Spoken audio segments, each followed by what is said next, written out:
Coming up on Network Africa,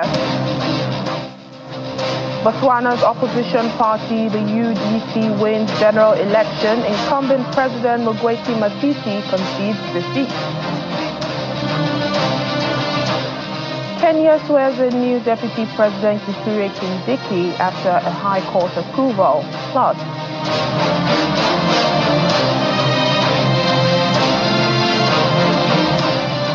the United Nations begins transition of its assistance mission in Somalia to the country's team over a period of 2 years.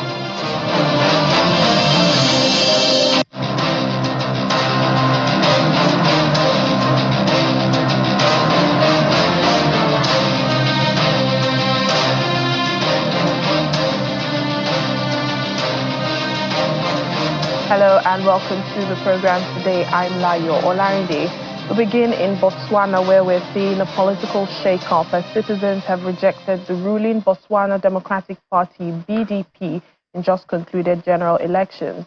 Local media reports that opposition party Umbrella for Democratic Change, UDC, has won by a landslide, citing results from more than half of the constituencies. The Botswana Democratic Party, BDP, had been in power since independence in 1966, and the party won only 4 parliamentary seats as of Friday morning. It looks set to be replaced by the Umbrella for Democratic Change, UDC. Well, the UDC holds an overwhelming lead in the partial results, making its candidate, Duma Boko, the favorite to become president of the Southern African country that is one of the world's biggest producers of mined diamonds. It's seen as a seismic moment of change for Botswana. Outgoing President Mogweti Masisi has conceded defeat, congratulating UDC leader Duma Boko in a telephone conversation. This now marks the end of 58 years of rule for the BDP, who ascended to power after independence from the UK. I wish to congratulate the opposition on their victory and concede the elections. I am proud of our democratic processes and I respect the will of the people. I wish to assure you, all of you, as I've already assured the President-elect, I assume, Advocate Duma Boko, that although I wished to continue serving you as your president for a second term and final term, I will respectfully step aside. The final result has not come out yet, in terms of the Chief Justice pronouncing, but every indication by any measure is that there's no way that I can pretend that we're going to form a government. And like I said before, we never would have been interested in a coalition. And right now, I don't think we qualify anyway. So we're quite happy to retreat into being a loyal opposition and to hold the government. In Kenya, Kithure Kindiki has been sworn in as the country's new deputy president, and this is after senators ousted Rigathi Gachagua in a dramatic series of impeachment votes 2 weeks ago. A legal attempt by Gachagua to delay the swearing-in ceremony failed on Thursday.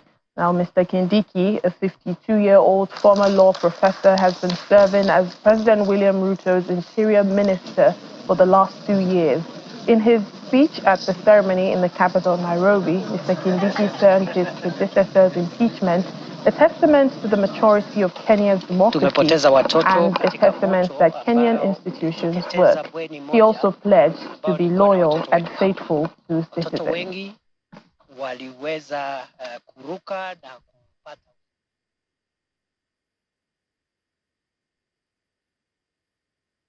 Earlier on, Kenya's High Court lifted orders that barred the inauguration of the newly appointed Deputy President Kithure Kindiki. His predecessor had launched legal challenges over his removal from office by impeachment.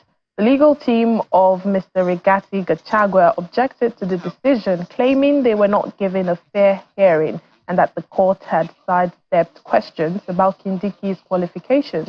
But the petitioner's lawyer says if Gachagua's team decide to appeal, they will be waiting in court. Earlier this month, the Senate voted to uphold 5 out of 11 charges against Mr. Gachagua, including gross violation of the Constitution and stirring ethnic hatred, accusations that he has denied and also dismissed as politically motivated.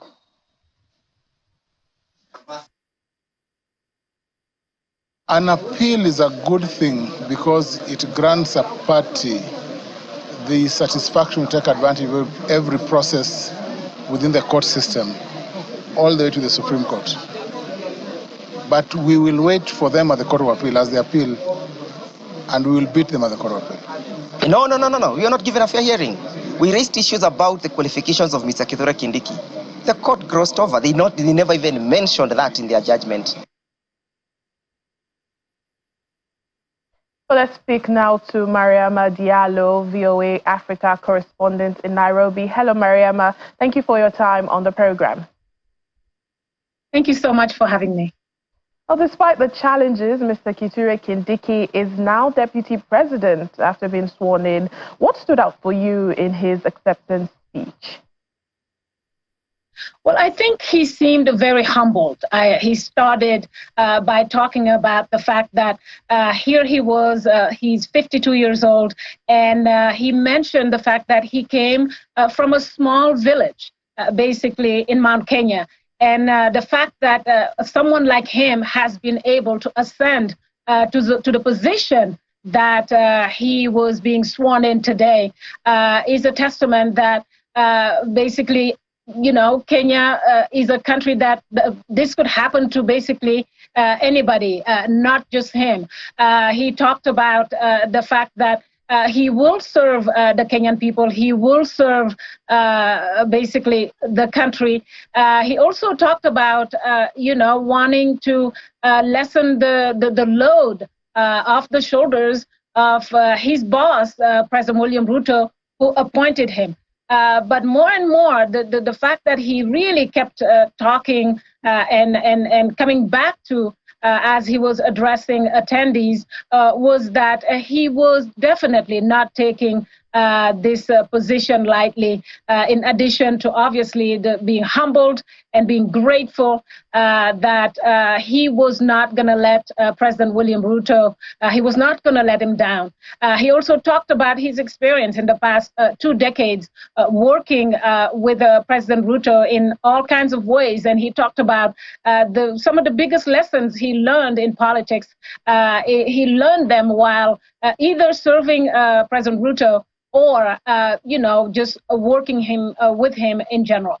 What was also interesting, it wasn't just him, it was how President Ruto also came out and spoke basically about his pick, talking about Professor Kindiki. He actually kept calling him Abraham Kithure Kindiki because that's basically his full name.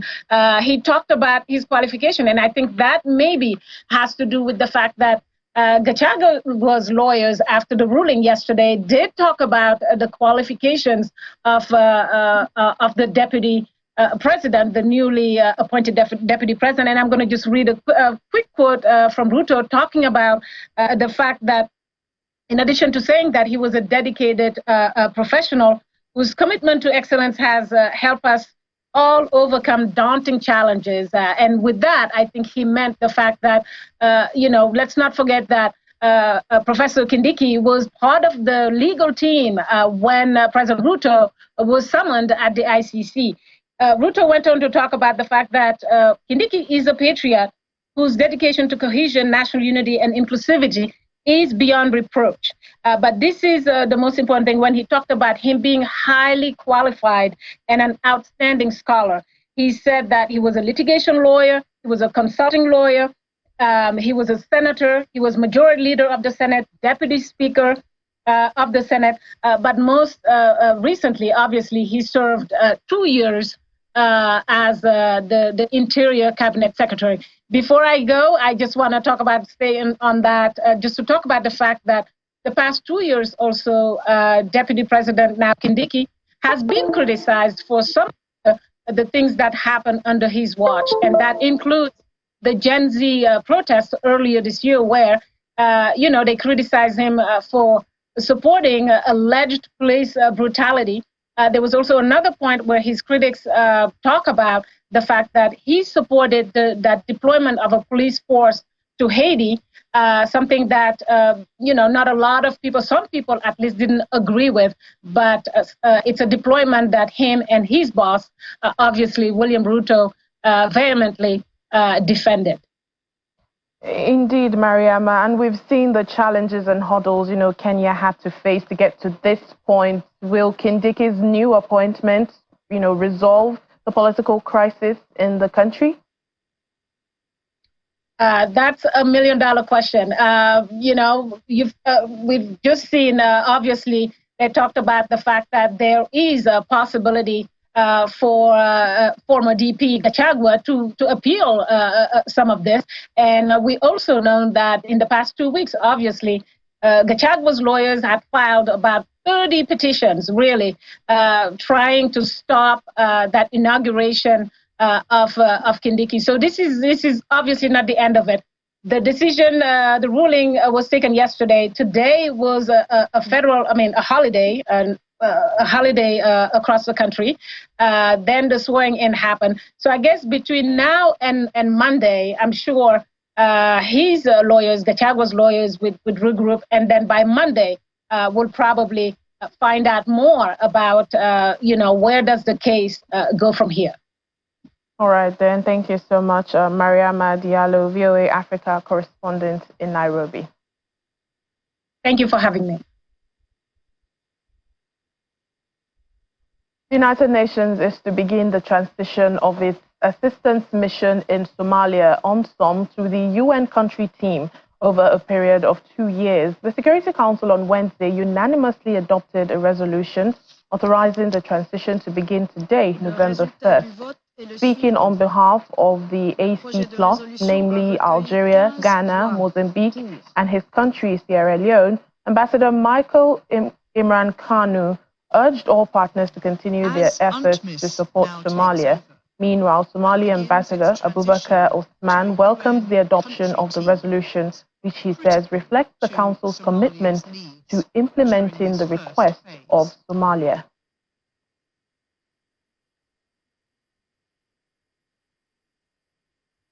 We welcome the adoption of this resolution, which reflects the Council's commitment to implementing the request of the federal government of Somalia on the transitioning from UNSOM to United Nations country team within the next 2 years. We look forward to collaborating closely with the transition team as well as the United Nations country team on our priorities, particularly the implementation of the long-term development initiatives. Moreover, it's essential to prioritize nationalization during this drawdown phase. In that vein, we encourage UNTMIS to exert sustained efforts in the national procurement and employing the national staff, especially on Somali women.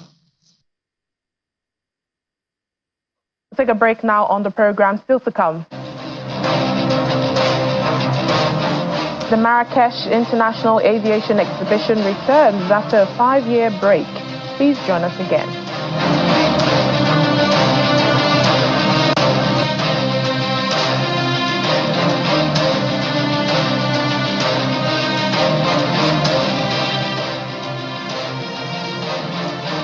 Welcome back to the program. Let's take you back to one of our leading stories for today, a political shake-up, so to speak, in Botswana, even as the citizens have voted for the opposition on seating Botswana Democratic Party, the ruling party that has been in power for 58 years. Well, joining us now on the program is Professor Kileboga Mapunye. He's a professor of African politics at the University of South Africa. Professor is joining us from Pennsylvania in the US. Thank you so much, Professor, for your time on Network Africa.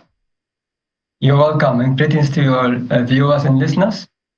Well, pundits are calling what we're seeing happen in Botswana a political earthquake on seating the ruling party after 58 years. What does this say about the power of citizens to choose their leaders, and why do you think, there has been a change now?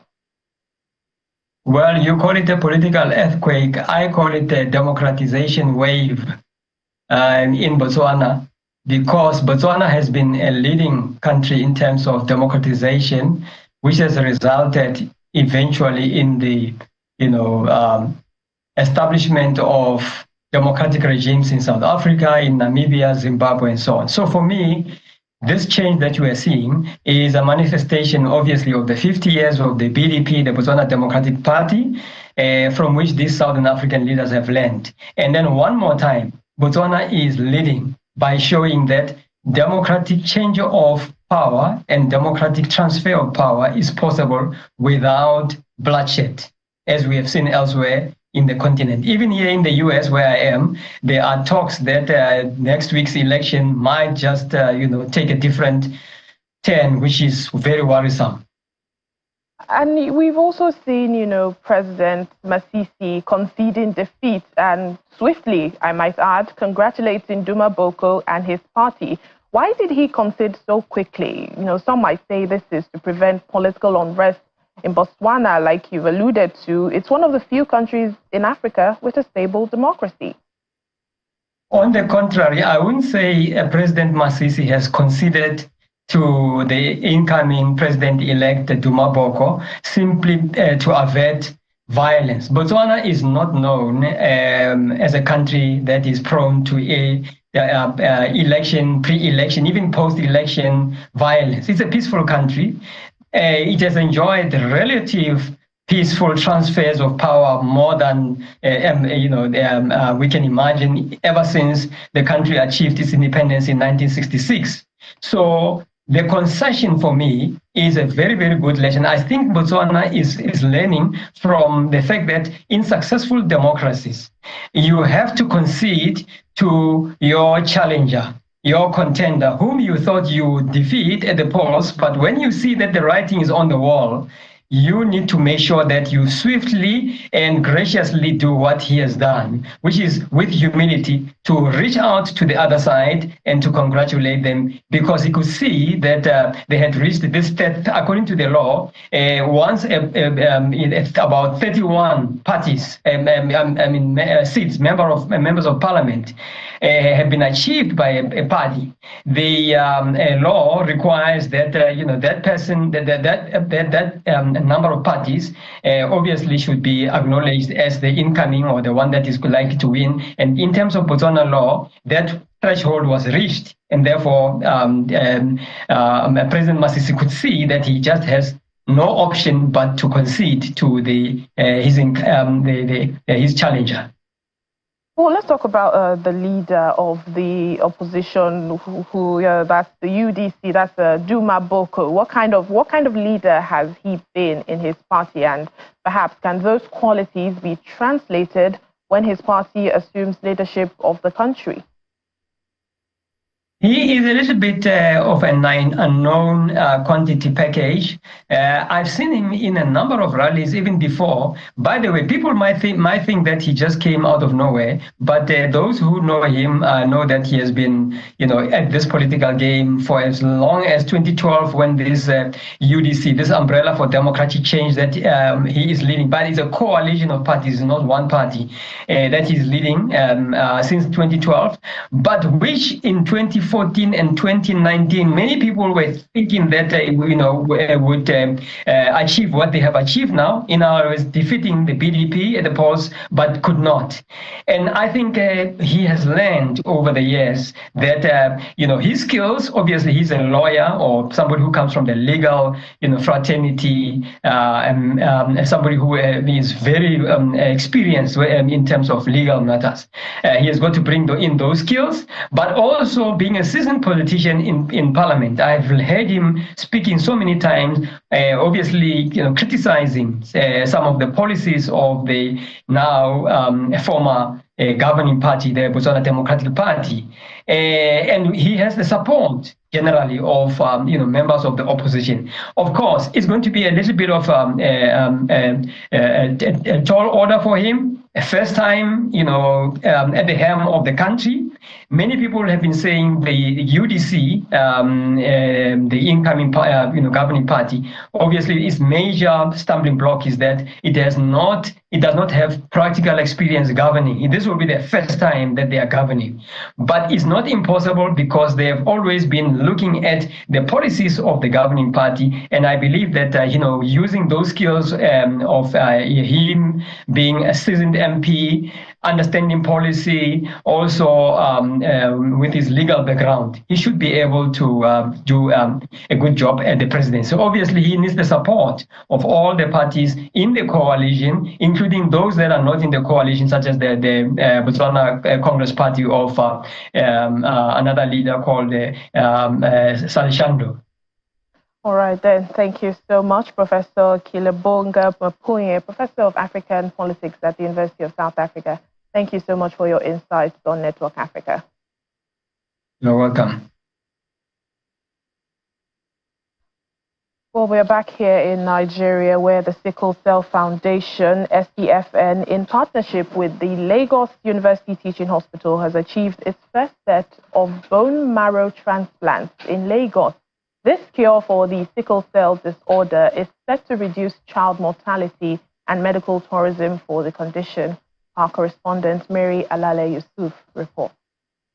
Bone marrow transplants. We're talking about members of the press, staff of the Sickle Cell Foundation Nigeria, and other concerned individuals are here to mark the foundation's milestone. From when you indicate a willingness to undergo the procedure, it is a matter of great importance that there is now a cure for a condition that kills 2/3 of those living with it before their 5th birthday. Speaking virtually from Houston, Texas, this is what the chairman of the foundation opens the meeting with. I am delighted and thankful to inform you that after weeks of meticulous, painstaking expert care, both patients have now been discharged from the hospital and will continue to be followed up. Sickle cell disorder remains a significant public health problem globally, affecting nearly 100 million people and accounting for over 50% of the deaths among those with the most severe form of the disease. The foundation, equipped to handle cases of younger people, has exceeded expectations by performing the bone marrow transplant on not just a 7-year-old, but a 20-year-old as well. The national director and CEO of the organization reads the reaction of a parent as both families want to protect their privacy. I am deeply thankful to Sickle Cell Foundation Nigeria for their dedication in making this cure possible and accessible, turning hope into reality for us and for so many others. It is hard to put into words how grateful I feel. For me, this encapsulates the essence of how this mother feels. The joy on her face when I see her speaks volumes. And one of the things she also says is her child is 7 years old, by the way, is now putting on weight. Members of the foundation's board stress that bone marrow transplant is the apex of care. But most people would benefit from managing the condition with medication and behavioral changes. So regular anti-malaria prophylaxis to prevent episodes of malaria that triggers crisis, treatment of infections, adequate follow-up in clinics, providing information about self-care, things like that are important. And this is evidenced by Mrs. Aino Abimbola, who has lived with the condition all her life and is now 70 years old. Sickle cell is not a death sentence. You must be able to manage your life. Don't do the don't-dos. Take your vitamins, take your drugs. The benefits of a bone marrow transplant include freedom from painful crises and chest syndromes and other systemic ills, as well as freedom from the inconvenience of missed school days and the obvious burden to families. Not everyone will be eligible for a bone marrow transplant, but everyone can manage the sickle cell disorder with prescribed medication and support. Mary Alale Yusuf, Channels Television News.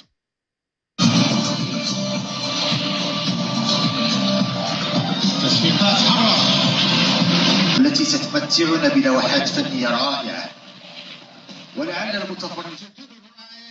And finally, on the program, the Marrakesh International Aviation Exhibition in Morocco is back on after a 5-year hiatus. The exhibition showed stunning aerial displays performed by aircraft and parachutes, as well as latest innovations. According to organizers, many visitors have come from various countries to inspect. The exhibition is held at the Royal Air Force School in Marrakesh, central Morocco, and according to local media, 200 exhibitors and more than 75 official delegations attending the ceremony.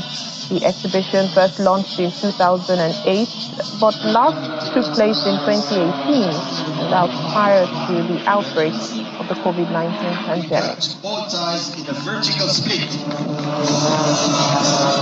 At each guitar, number 5 will perform a cross with déclenché figure, flick roll or positive snap.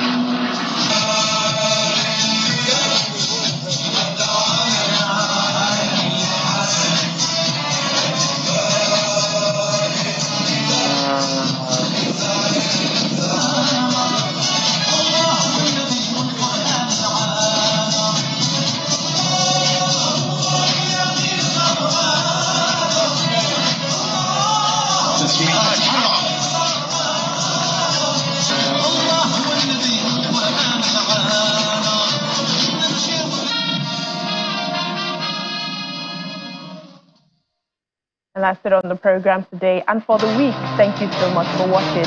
I'm Layo Olarinde. Have a great weekend.